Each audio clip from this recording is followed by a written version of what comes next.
Hello, I'm Don Keelan. This is The Truth of the Matter, and thank you for watching us today. I am privileged to have as my guest the Honorable Phil Scott, Lieutenant Governor of the state of Vermont. Governor, welcome to the show. Oh, thanks for having me on. May I say, call you Phil or? Phil is fine. Lieutenant Governor of the state of Vermont is quite long. It's too hard. Just say Phil. The first question I have is, why are you running? With all of the issues facing Vermont, why do you want to take them on in January? Yeah, I get asked that quite a bit. I even ask myself that every now and then. But I've been in politics now, it's hard to believe, for 16 years. And 20 years ago, I didn't have a political bone in my body, no interest in politics whatsoever. But I decided, after complaining a lot, I was in business, I thought about all the obstacles they were putting in my way, and I said, they just don't get it in Montpelier, and they're literally 2 miles down the road from where my business is. But I started complaining enough, so I finally looked myself in the mirror and thought, maybe you ought to step up. Maybe instead of complaining so much, maybe you ought to be part of the solution. And that's when I ran for the Senate, was successful, ran 5 terms afterwards, always served in the minority. Was put in a position of leadership while I was there in the Senate by Democrats, not because they agreed with me philosophically, but they trusted me. I didn't play political games. I just tried to get things done. And so at that point, I thought 10 years of public service was enough. And but Brian Dubie had decided to run for governor. And it opened up the lieutenant governor's position. I was convinced to run by actually a Democrat who said that I would be the good choice and that I could serve Vermont well in that role. So I thought I never had any aspirations of becoming governor, but I have the same feeling today that I had when I was posed with that question then, that how can I best serve? And I feel as though Vermont is moving in the wrong direction. It's very frustrating for me to watch in terms of the lack of action in the economic reforms that I believe we need in order to make Vermont a much more stronger, prosperous state. Well, getting back to my question then specifically, when you were in the legislature, you had one role and lieutenant governor, but now as governor, you've got all the quote Harry Truman, the buck stops with you. Yes. And you've got all these issues that you're going to be inheriting, not to mention what may be coming at us, and you're going to be taking them on.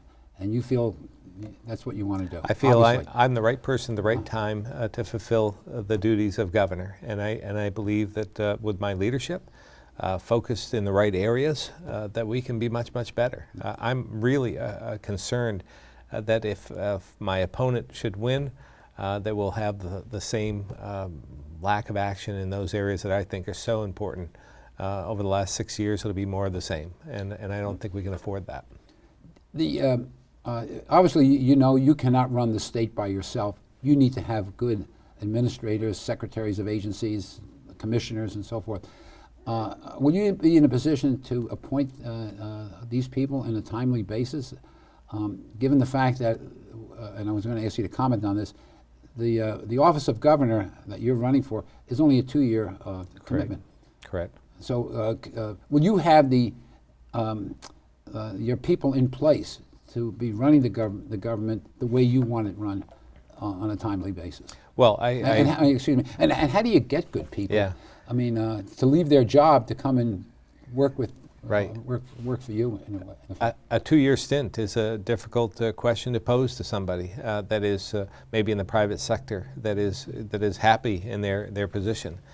But I believe that we all have some sort of feeling that we want to give back, that we want to do what we can to help our state and the community that we live in, and to attract somebody that has the business, maybe some business background, ability to manage a budget, manage people, and have some expertise in the subject matter. That's what's important. I'm looking for talent. I want people. It's not going to be all political appointments. It's going to be about getting something done and understanding the mission, about economic development. What can we do? Each and every agency can have a piece of this if we all work together in the same manner. So I'm confident that they will see that when I'm seeking the support of secretaries and commissioners, that we'll have enough applicants to make the right decisions and build that team. And it's about teamwork. And I've built a lot of teams over my life, whether it's in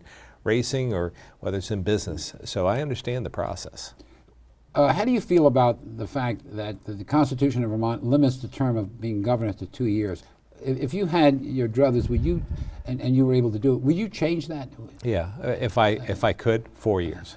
Because why? I'm sorry, go ahead. you know, just for the reason you were stating before, I think it's tough to ask somebody to sign up for 2 years, and I believe that if you want good quality people, they want a little bit of assurance of longevity, and I think 4 years is the appropriate amount, and I believe that you could see things through. If you're in a constant campaign cycle, I'm not sure that you can always get the tough things done.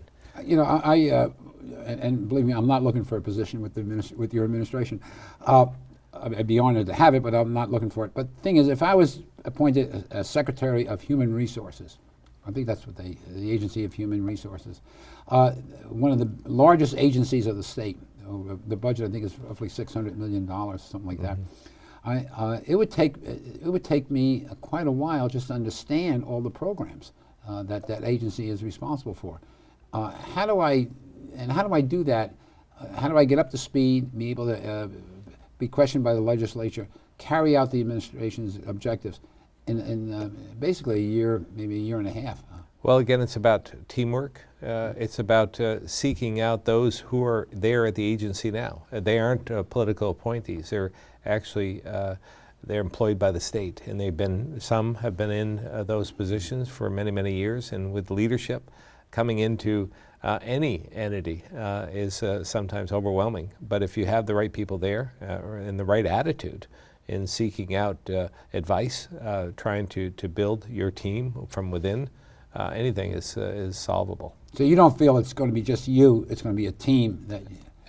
You can't do it alone. Okay. And as somebody that has been a successful stock car driver for 25 years, you know, it really is about teamwork. Yeah, it's not just the driver. It is not. You have to have... You don't even say. Let me get into a couple of the issues, not a couple, there's a few issues I'd like to have you share your opinion on. One is Act 46.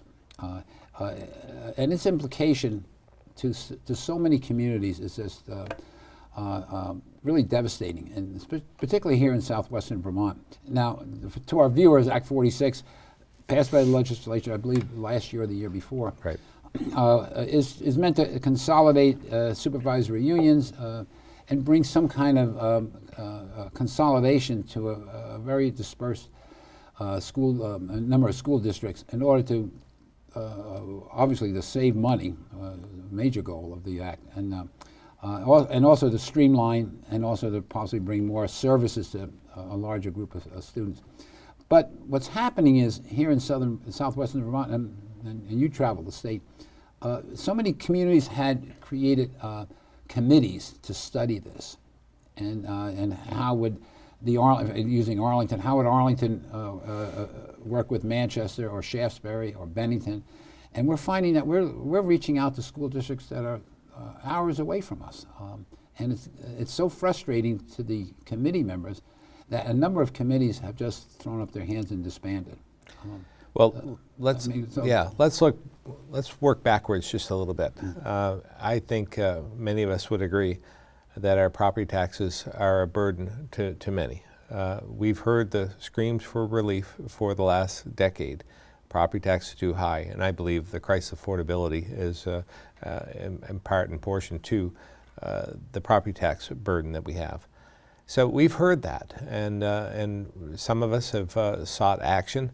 The legislature, which is dominated by one party, both the Senate and the House, failed to take action. And so when they decided to pass Act 46, I was very careful in terms of not condemning the act, because at least they were doing something.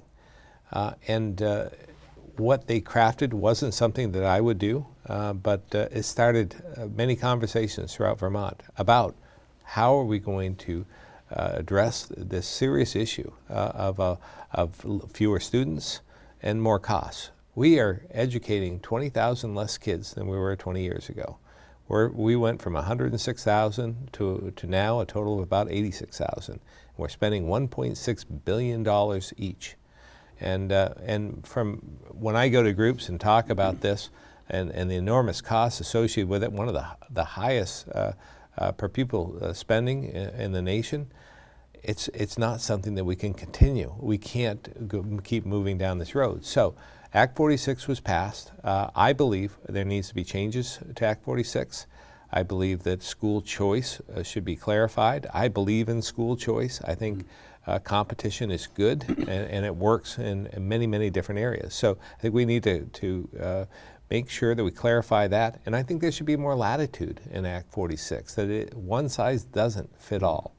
And there should be more carrots than sticks so that for those who want to go through it, that do choose to move down that road to consolidate, that maybe they can keep some of their savings. Otherwise, it just goes back into the pool and they don't benefit in any way. So I would change some things with Act 46, but we need to, again, come to the realization that we cannot continue down the path we're going. Do you feel that if districts really don't move forward, that the Department of Education, the Secretary of Education, is going to just order? I don't see how I don't believe so. Because as you and I both know, that a school district in a town or a school in the town is really the soul of a town. Right. Yeah. And yet many towns feel that if they don't move quickly, they're going to lose control, and the state's going to step in. Yeah, I don't, under my administration, I would not take that action. Okay. And under your administration, you get to appoint the Secretary of Education? I do. Okay. Correct. Staying with education just for a minute, Sue Minter has alleged that you're not for, you don't support preschool. Is that true? Yeah, it is not true. As a matter of fact, I believe the science. The brain development of those in pre-K is very real. What I've said is that we have to find ways to pay for this within the constraints of what we're already spending. We can't increase the spending any more than we're doing right now. We're spending, like I said, $1.6 billion to educate 86,000 kids. And I would dare say that if we went out to the viewers and a lot of smart people out there and we said, here's $1.6 billion. We have 86,000 kids we'd like to educate. I would dare say that we'd be doing it a lot different than we're doing it today. So we have to have the courage to think outside the box in terms of how do we deliver a 21st century education in a much different way and live within our means and provide for the student, because we want a great product in the end. But I believe pre-K is essential in that. Is there any analogy between what the healthcare part of the healthcare administration is doing with funding hospitals and providers, and that is they're getting away from just paying for costs, per patient costs, and they're getting to we're going to give you a block of money, and it's going to be how well you take care of the patients, or how. Right. I think what you're alluding to is this all-payer waiver that they've been talking about. And the Shumlin administration, the governor himself, said that they're close to a deal. I was at a healthcare forum this morning, a debate in Manchester. And I asked, because I don't understand the all-payer waiver. I don't know what it means, what it represents, what it's going to cost, who's going to benefit, what does it mean? So I asked the audience. I said, you're a group that is in tune. You live it every day. You're administrators that are here, healthcare officials. Is there anybody here that can explain the all-payer model and the all-payer waiver to all of us? I didn't see a single hand go up. So that tells me the governor has a lot of work to do. He needs to explain this fully. It needs to be a transparent process. And I believe that at the very least, he should be bringing in the two major candidates, I would say Sue Minter and myself, and having a discussion about what this could be. Because if he signs off on this, it lays it right in our lap, maybe with no choice, and that's not fair. I'm going to cover that in a minute. Okay, sorry about that. No, what I was trying to do is draw the analogy where they're looking to, like for example, in Montpelier, you would give our local hospital X number of dollars, spend it any way you want, but we're not going to be paying you for all the services you used to do. Is there any analogy between that and how the state funds school districts? Well- and what I mean by that, Phil, is the certain school districts have really not performed very well, and some are really performing exceptionally well. Right. And yet they all get the same amount of dollars. Is there, in your administration, will you do anything different to fund where there's quality? We're going to provide funding, or Yeah, I think competition's good, and I think that it drives excellence. I would like to continue to seek out ways that there could be some competition involved. I do believe that we have to face the fact that we have to do things differently, even in healthcare. There's very similar with education when you think about it, because we spent a lot of money on both, and I'm not sure we're getting the results that we deserve in some cases. I mean, now down in this area, particularly with Bird and Burton, they do a great job with education, and some of the hospitals do a great job as well. But there are different demographics in different areas, so I don't have enough of a knowledge or an understanding of what the all-payer waiver would do. What if it's in a region that up in the Northeast Kingdom, for instance, where maybe there's a high rate of diabetes, or maybe there's it's not as healthy as, maybe the population is different, which it is, than Chittenden County, and that skews the whole marketplace. And a lot of what our problems are that we don't have enough youth in the state. So in terms of health care, we don't get to spread out the risk or the burden, because that's a healthier population. But isn't it also the fact, in addition to what you're saying, that when the legislature passes laws, it's almost like one fits everyone. Yeah. When in fact that's not the case. We're much different down here in Southwest Vermont than you are in Chittenden County. Not you are, but Yeah, in I live in Washington County. Right. I'm sorry about that. In Chittenden County, I mean, it's almost like worlds apart. Right. And I'm sure the Northeast Kingdom's even different.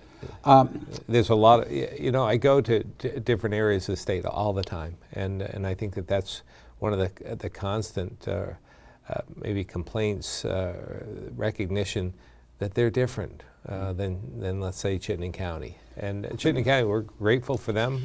Their economy is doing much better than the rest of the state. But we have some challenges with the economy in probably the 13 other counties other than Chittenden. Well, we get to know, I mean, Dick Sears, I think, Senator Sears once said that you have the Northeast Kingdom, and then you got the Forgotten Kingdom, Yeah. and that's down here. And I did a case before the tax authorities a few years back, and I was up in Montpelier, and the chief compliance officer, prior to getting down talking about the case, happened to ask me, where is Arlington, Vermont? No kidding. And this is the chief compliance officer. But let me keep moving along here, because we do have a time restriction to some degree. And that is the opiate issue. Is that, in your opinion, been handled properly here in Vermont? And how would you, if not, how would you change it or enhance it? Well, as many people probably know, I don't agree with everything Governor Shumlin does. In fact, we've been disagreeing more and more on some of the major issues.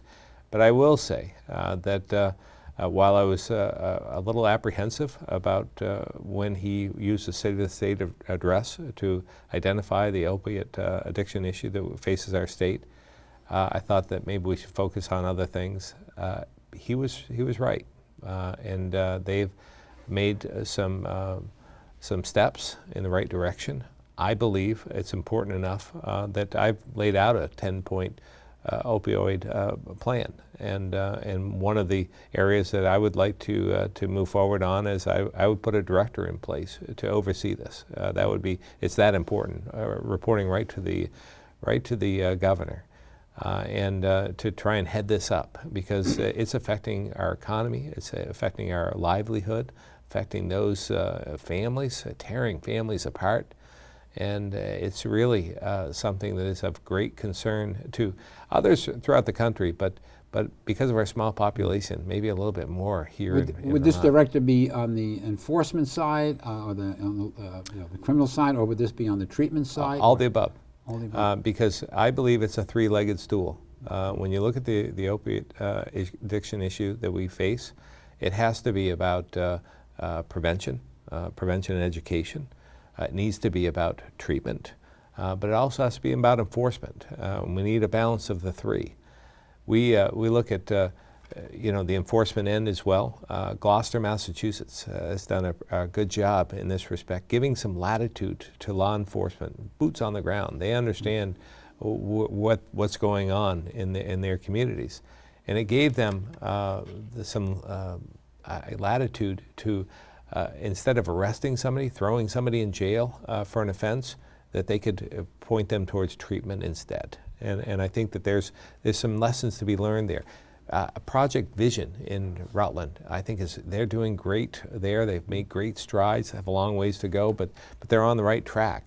Maybe we should utilize that approach statewide. Maybe that would work, a collaborative effort, trying to bring all these ideas together so that we can deal with this head on. We had Mayor Loris on the show, and he was describing that, sort of concurred with what you're just saying. And also the District Attorney Donovan, is it? Yes. Up in right, T.J. Donovan. In Chittenden County? Right, you're running for Attorney General. And he has pretty much the same approach that you're saying, is that correct?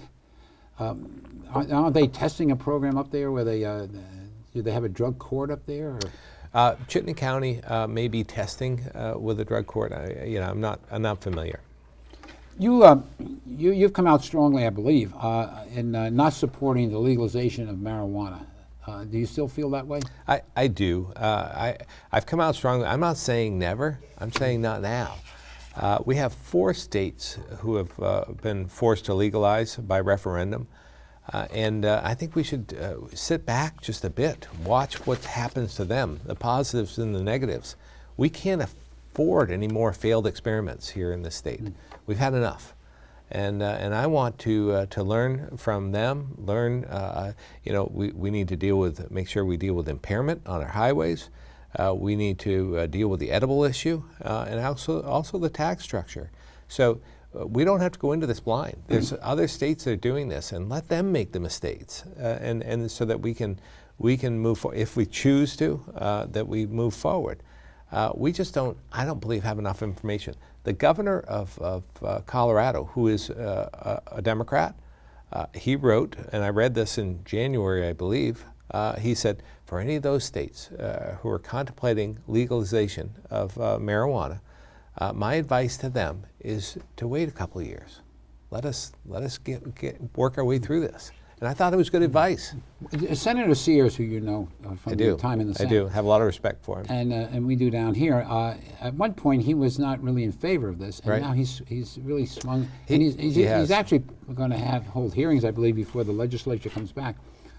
Why do you think he's now changed? And I believe one of the things he's looking forward to seeing is that it's going to take the illegalization of marijuana and now legalize it, so you can capture the revenue and get away with the black market, not the black market, but the criminal side of this. Well, I certainly don't. I don't agree. I guess at this point in time, I'm not sure that this will eliminate the black market totally. I think if you. I don't think this should be about money, by the way. I don't think that should be the premise for this. If we're going to legalize, let's not do it about money, because when other states do around us, whether it's Massachusetts or Maine or New Hampshire, New York, if they decide to legalize as well, we're not going to be unique anymore. So let's not do it about money. But at the same time, we're talking about taxation of a product that's being used in the state now. I'm not sure how excited some of those folks are about a bigger tax burden. If it is being used as much as they say it is, we're talking about taxing them for that. And we're creating another bureaucracy, and we're going to have more oversight. And so I'm just very cautious about creating a situation. It's a big policy decision, creating a situation where we could hurt ourselves, and I just don't think it's worth it at this point.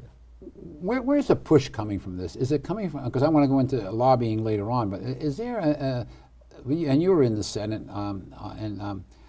in Montpelier for quite a while. Is there an outside force really here in Vermont that's pushing for this? There are groups that have, there's at least a couple of lobbyists that have been hired by groups to forward this initiative. We would be, if we went forward, if we had gone forward last year, we'd be the only state in the nation, the first state in the nation that would legalize by the legislature. The rest were all done by referendum, and that's been difficult on them. But again, I go back to, I'm not saying never, I'm saying not now. Not now. And if it came before you in January, if a bill got on your desk as governor, you would veto it. I don't want to put words in your mouth. Well, it's certainly would look at it, but my inclination at this point in time is that I would not support it. Okay. I want to get back now to the Affordable Care Act. You were mentioning the conference you were at this morning, Right. and the single payer, and the governor's looking for a waiver from the federal government to completely change the way in which we reimburse providers here in Right. the state. And you're not really for that, is that correct? Well, I just want to. You mean the all payer? Yeah, all payer. I'm looking for more information. I'm objective. I know the way we're doing business now isn't working, so we have to look at other areas. When single payer was first initiated, I said, prove it to me. Tell me how much it's going to cost, who's going to pay for it, how we're going to pay for it. Give us some details. And they kept saying, we'll convince you. We'll convince you. And I said, well, you've got an uphill battle on your hands, but I'm open-minded. I want to hear more. It took 4 or 5 years before they came to the conclusion, and I think mostly because of politics, they came to the conclusion that it wouldn't work for Vermont. We couldn't afford it. So when we have all these other discussions about, and we have this dysfunctional exchange, we spent over $200 million on, the single payer initiative didn't go anywhere, and all of a sudden they're coming out with this all payer model and nobody understands it. Right. Now, why wouldn't assuming that came before the legislature, why, and it goes back to, I think, what you were saying about the marijuana and some other initiatives, why not just test it in one county and see how it works before you adopt it throughout the state and then get the bugs out? I mean, well, my biggest fear at this point in time is that it doesn't go before the legislature, that this is an initiative that the governor can sign. And I'm concerned that he hasn't had any. Well, that's the point you were making earlier. Yeah. There's been no communication with either myself or Sue Minter about what this could mean. Because if he's going to sign off on this and all of a sudden it's implemented, it's in our laps. And I don't think that's fair. How could it possibly be that could happen, given the fact that healthcare is about 1/5 I think it's about 1/5 of the economy of the state? Well, it's a deal that he's working. I've read where he was going to Washington to hopefully finalize, and it's a deal that they've been working on to move forward on, and it just takes his signature in order to accept the waiver, I believe. But again, I'm hoping that because of the confusion rising around single payer, Vermont Health Connect, Dr. Dinosaur, they're talking about expanding that. They're talking about all kinds of different initiatives. And to me, they just sound like they all cost money. Well, I was going to mention Dr. Dinosaur, and that is, if I understand it, Dr. Dinosaur is looking to raise the fact that children, not really children anymore, up to 26 years of age will get free health care in the state. Right. How is that to be paid for? Well, first of all, there's no such thing as free. But I mean, free to the I get it. Yeah. I mean, that's the way we sell a lot of things, by saying it won't cost anybody, it's free. Well, we know that's not true. Everything has a cost, and somebody has to pay. But it put, from my standpoint, once again, when you look at the problem we face, I think we have a demographic issue in this state. We have a lack of youth here. So if we, and that leads to higher costs for even health care, because you think about health care, it's about usage. They model it. You look at our aging population, and it's our healthy youth that lower the costs of health care across the board, because of what we call community rating. So we all pay the same thing, regardless of whether you're 22 or 58. It doesn't matter that's what the community rating law in Vermont means, that you can't give a break to somebody who's younger and healthier. So if we have all those in the system now, it keeps, supposedly, if we had more, it'd lower the cost of insurance for others, right? But if you take these folks out of it, up to age 26, you're circumventing community rating. And what it's going to do is you're taking the pool of young, healthy adults, you're taking them out of the pool. So to me, and maybe I'm looking at this too simplistic, but it looks to me like the age group 26 to 62 or 65 are going to be further burdened with a higher cost, higher health care. I don't think that point you made. I don't think so either. I tried to make it this morning, but I don't know if it resonated. Could this be the whole thing being a Trojan horse where the state ultimately is going to take over the whole system? Well, it sure feels like, again, single payer failed. So they're working in terms of trying to move up to 26 and everyone's covered there. That's like a kind of a single payer type system. And then you have Medicare that takes over after you retire, so that's taken care of. And just keep squeezing this further and further to pretty soon it's all taken care of.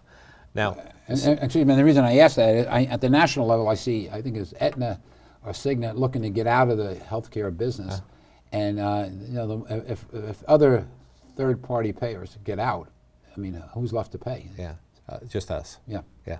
So is that do you have a sense of that as well? Well, that's again my fear with any initiatives, any big initiatives. We've failed so many times on so many experiments over the last few years, and there's so much confusion in terms of healthcare about what this means. So I think we need some stability. I think we need to take a deep breath. Let's not go too far out on the limb here. Let's figure out what this is going to mean. Let's have a transparent process and really identify what the best solution is. Let me ask you what you think of this. I have a sense that in due time, not next year, maybe in 5 years, maybe 5 to 10 years, that the healthcare providers are just going to get up and revolt, in that they've taken the Hippocratic Oath. Regardless of the financing, they're going to take care of a patient. At the same time, you've got bureaucrats, insurance people, consultants, and everyone else, administrators, involved in determining what a patient should get and what a patient shouldn't get, whether it's a service or medicine and what have you. More and more non-medical people are making decisions, and I don't recall at any time when any of them took the Hippocratic Oath. And I'm seeing more and more letters to the Wall Street Journal and other papers by doctors, and being frustrated with the way in which others are telling them how to take care of a patient. And and you and I both know the Hippocratic Oath is a very serious oath Sure. that the medical people take. Right. How do you feel about that? Do you think one day it's just going to be overwhelming? Well, I hope not, but I do know that we have a challenge on our hands in terms of trying to attract providers, to doctors, nurse practitioners, nurses to the state. And I believe a lot of it is because of opportunity. I believe a lot of it is because of the high cost of living here. And I think that that's part of what we need to change. We have a great quality of life here, but if you can't afford it, if there's more of a desire, or there's more opportunity in other areas that are less affordable or more affordable, then you might seek that opportunity. And that's what's happened. We're just having this migration out of the state that we need to take responsibility for. And then I heard in Pennsylvania, obstetricians are paying something like $300,000 in malpractice insurance. And fortunately, we don't have that here. But I do think we need some tort reform. I think we do need to get a handle on that so that we can provide, so they're not covering themselves all the time, that we need to allow them to be the doctors we want without their fear of a huge lawsuit, which leads to more costs, more testing, and so forth. I mean, we just need a balance there. let me just stay with the health issue just for a minute, and I want to ask you about mental health. And is the state doing enough for mental health in funding and trying to attract psychiatrists, adult psychiatric nurse practitioners to the state to be here to treat? And I say that in conjunction with what you were saying earlier about treating opiates. And at the same time, we had on the guest here not too long ago from the hospital, the head of the hospital, our local hospital, and the chairman of the board, saying that, and they were telling us here on the show, that a third of the patients that are discharged for a surgical purpose, after having had surgery in the hospital or other medical issues, a third of them suffer from mental illness that the hospital cannot treat. And that's quite an indictment, because they said flat out, under the state regulations, we cannot treat that patient. Right. We need, I think we need more mental health parity. I think we're evolving into understanding that that's an equal crisis for many, and it leads to health issues, physical health issues as well. So I think, are we doing enough? Probably not. Do we need to do more? Probably. But we have to pay for it somehow as well. But it's a real issue, and it's something that I think leads to other factors. But I think the opioid addiction issue is exasperating that as well. Well, you have that issue, and then I believe Vermont has approximately 50 or 55,000 veterans. Many of them, according to what I've heard, will be, particularly the Vietnam veterans, not to mention the ones coming home from Iraq and Afghanistan, will be suffering, PTSD. And what's interesting and sad, of course, is that the Vietnam veterans are experiencing it later on in life, the PTSD. How can the state not look and recognize that we need to do more than what we did up in, was it Berlin, where we built the facility? Yeah, the 25-bed facility. We talked a little bit about that this morning, and what our needs are. We have designated agencies throughout the state, and we want to continue to work with them. A lot of them do great work, but we need to again understand that there's mental health issues are very serious and very real, and leads to many other factors. And I would say even with the domestic violence and so forth, a lot of that is due to opiate addiction issues and mental health issues. In this morning's news, the governor was taking credit for $2.3 million of tax credits awarded to a series of communities throughout the state for doing downtown development and so forth. Why not have tax credits offered to out-of-state psychiatrists to get them to come here and live in Vermont by providing housing to them, by providing maybe forgiveness of their medical school debt, in other words, provide them the same incentives that you would provide a company to come to. Well, there are all kinds of available approaches to utilizing tax incentives, and I've identified a few in my economic plan. I would like to use tax incentives for housing, affordable housing for the working class. I don't think we do enough in that area at all, and we do a halfway decent job for low income, but we do we're missing the mark in terms of trying to provide affordable housing for the working folks, and that's something that we need to really focus on. I've developed a couple of areas within that, maybe an expedited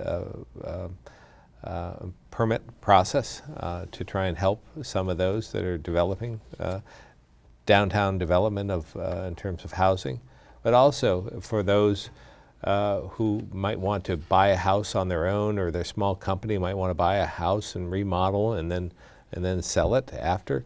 There are capital gains attached to that if you don't hold it long enough. I'd like to eliminate that for a certain number of houses, 2 or 3 or 4 a year, with the caveat that those homes would meet a certain efficiency standard, because we don't want to burden the new homeowner with exorbitant operating costs. So, there's all kinds of ways of using tax incentives, and that's one that I chose. Let me just interrupt before I get into the economic issues, which I know are very dear to you. My guest today is the Lieutenant Governor of the state of Vermont, Phil Scott, from Barre, Vermont. And if I understand it right, you went to the university. You went to Spalding High School and the University of Vermont. And at the age of 18, he started his own business. So he began an entrepreneurial career quite young. I did. And then after graduation from UVM, I guess you went on to form your own, at least that's what you have today, a construction company. Well, it's actually a family business that I bought into. So business. it was my dad passed away when I was young due to his war-connected injuries. He was a double amputee as a result of D-Day. But he came back and spent 2 years in Walter Reed Hospital, by the way, in his recovery as a double amputee. But he came back to Vermont, met my mom, had 3 boys, but he passed away when I was 11. So about 4 or 5 years later, my mom remarried and married someone who was the brother of the construction company that I bought into.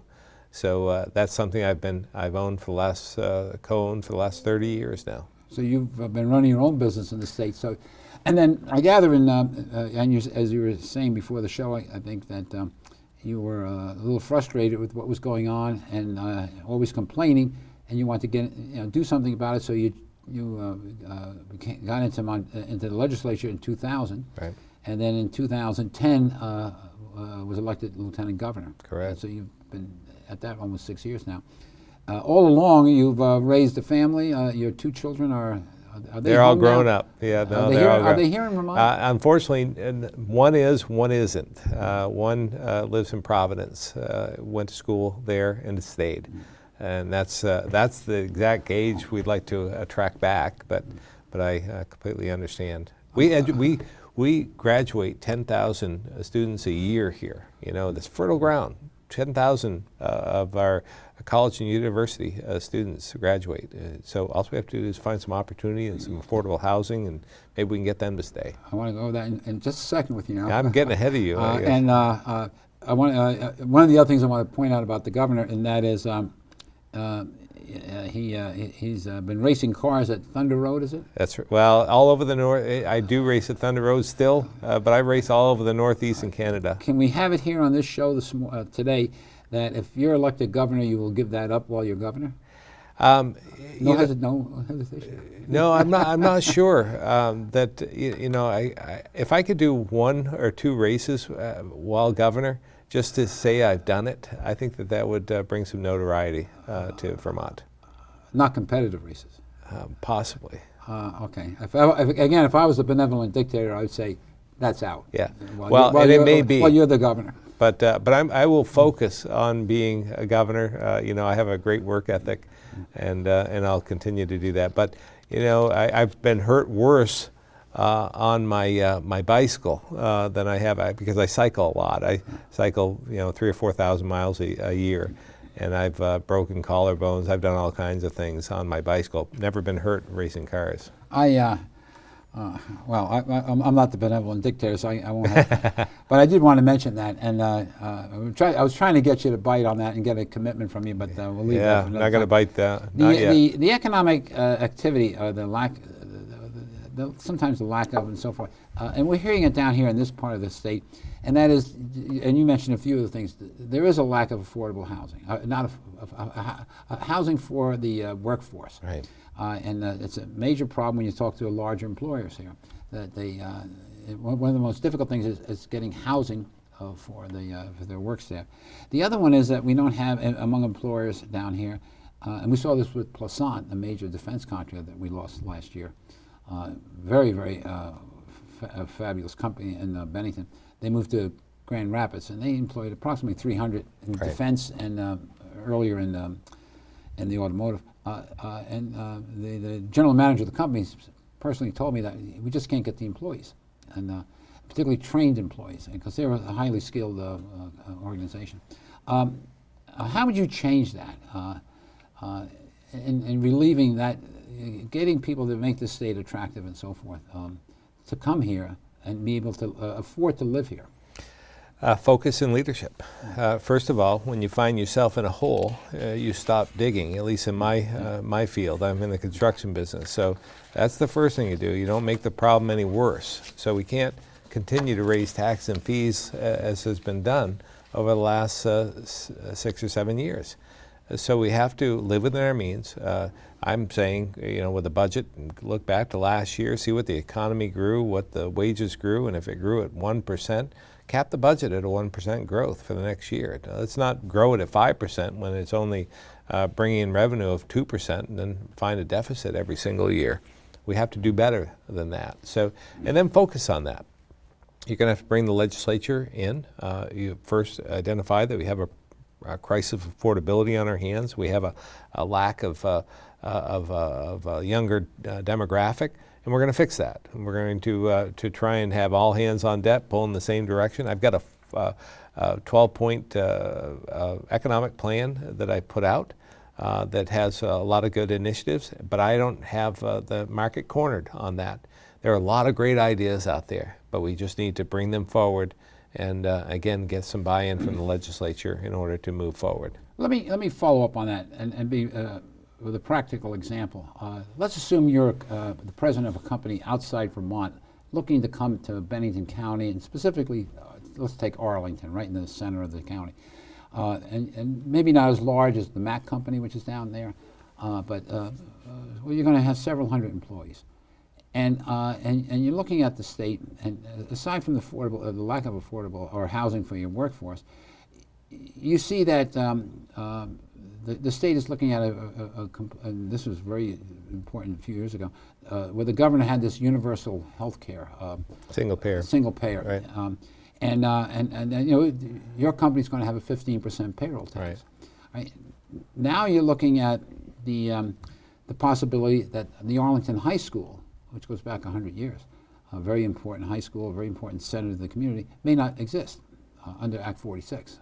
They may be absorbed by, you're thinking you're going to have your children go to Arlington High, but they're going to be going maybe to Burr Burton or maybe to Bennington School, or maybe someplace else. And then there's the uncertainty, is the state going to adopt a carbon tax? Mm-hmm. So why would anybody want to come here? And you and I both know as business people, certainty is very important. Sure. And consistency in order to do our planning. So how do you respond to a company coming to you? Again, you become predictable. You change the story. You focus on things that will help your state. I would say that every bill that comes across legislators' desks, they should ask themselves whether this will help or hurt the economy, and if it helps, let's move forward. If it increases the cost of living in Vermont, let's put it aside. We don't need that right now, and it's going to take leadership in order to do that, and it's going to be difficult. But what if their goal is not or their interest is not the economy and not the raising taxes for the state, but they have other objectives? For example, I mentioned the carbon tax. Mm-hmm. I mean, there's a lobbying group, I think it's VEPR, and right. And they, and I'm sure there's outside forces on that right. one as well. To our viewers, if their goals are achieved, we're looking at about 88 cents a gallon for fuel oil, in over a 10-year period increase, and also about $1.08 on gasoline. And supposedly there'll be a reduction in the sales tax coming from this $500 million of revenue the state's going to get. But to a business person, that is really difficult right. to swallow. Well, let me tell you, the carbon tax would be a huge mistake for Vermont. It would ratchet up the cost of living throughout the economy.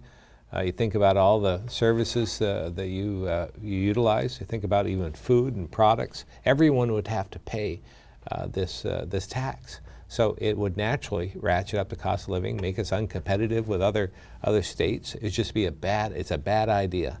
And I've said consistently, if a carbon tax comes to my desk, I'll veto it. I think it's that bad of an idea. And again, that's being pushed by lobbyists from outside the state as well, is it not? Yeah, they claim a redistribution of the funds, so there's more conservation, weatherization, and so forth, and they seem to know better than we do as to what to do with our money. And what really puzzles me about the whole thing is the fact that the carbon, Vermont is not obviously is a carbon producer, Right. but at the same time, it's also it's a neutralizer with our forests and everything else, and therefore we don't have a positive nor a negative impact. We have a neutral impact. We have a fairly low carbon footprint, Okay. and so you're exactly right. And for many, I mean, look, I want us to become energy independent. I think that's important. I think we can all find reasons why that's important. So let's just agree to the goal, because I think that eventually, if we can reduce our reliance on fossil fuels, there'll be less world conflicts. I think eventually it'll be less expensive for us.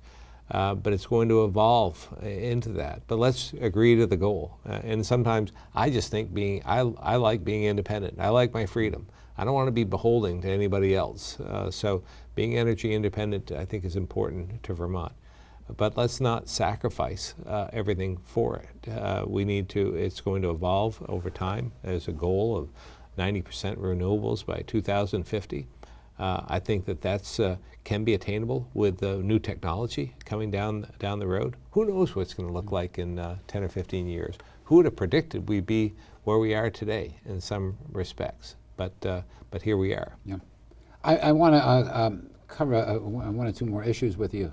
One is your support of the Veterans Home. Is that important to you? I have a great deal of respect for veterans across the board. Anything we can do, I would like to. In fact, if we can get our fiscal house in order here and get the economy revved up, one of the first things I would do is eliminate the tax on military veterans, as well, a Social Security tax. The tax on a tax doesn't make a lot of sense to me. Yeah. So those are two initiatives but I have a great deal of appreciation for anyone who served in the military. And as veterans, and I do a lot of work at the Veterans Home or support the Veterans Home and other organizations down there, we do rank very high in the care we give to veterans as a state. I think we're ranked 46, and what other states, 45 other states are doing more than we are here in Vermont. But I'm glad to hear that you are in support of that, which is a state agency or a state facility. And I hate to see them going up there every year with their hat in their hand, having to. Right. I don't want to spend too much time on it, but the thing is, I know that you feel that the gun control laws that we have in Vermont are fine, and they. I do. I don't think it's the highest priority. I know my opponent has come out with PV ads and so forth, contending that this is the most important thing facing the state. I believe in our traditions, our culture. I grew up here. I'm an outdoor enthusiast myself, and I just don't see that this is the biggest problem facing us at this point. I think the economy is. I think I agree with you. And is it really a distraction to be talking about it? We don't. I mean, I was surprised that this even came up here. Well, I do think it's a distraction at this point, but again, we need to focus on those things that are important. I think even. All the time we spent on the legalization of pot last year was,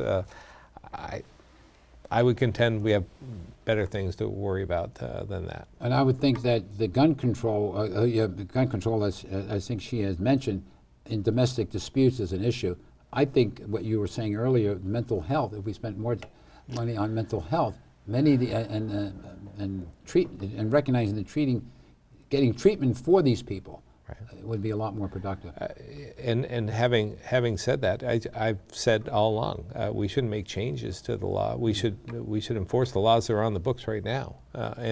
And for those committing crimes in terms of domestic abuse and violence, that we shouldn't tolerate it, and we don't. I mean, there's laws against that as well.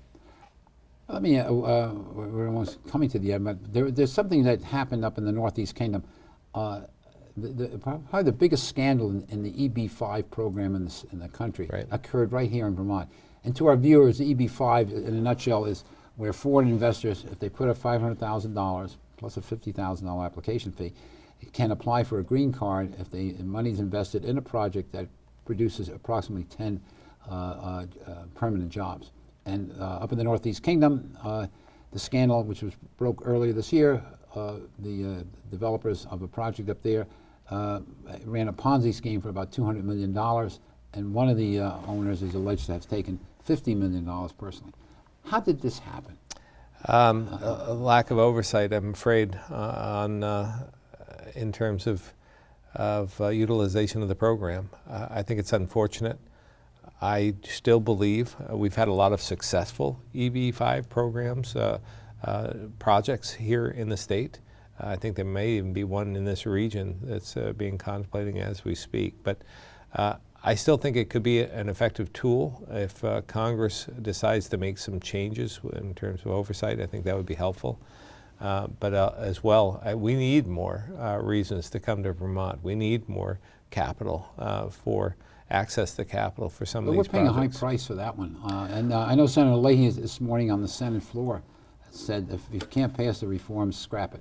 Yeah. Scrap the law. Well, we'll see. I don't know if it's costing the state of Vermont anything at this point. But Well, reputation, certainly. reputation, possibly. But again, we've had some successful ones that have been, at some of the other ski areas throughout the state. Well, you know and I know that when you can have all the Yeah, success no, in the I know. world, Yeah, it's unfortunate. Greed, well, power and greed took over. would you, upon taking office in January, would you set up not a commission, but a committee to find out what did go wrong with the Department of Economic Development in their oversight, Yeah. and how the banking department can play a bigger role? Well, absolutely. We have resources at our fingertips. I can't imagine releasing money without being assured that the project had been completed.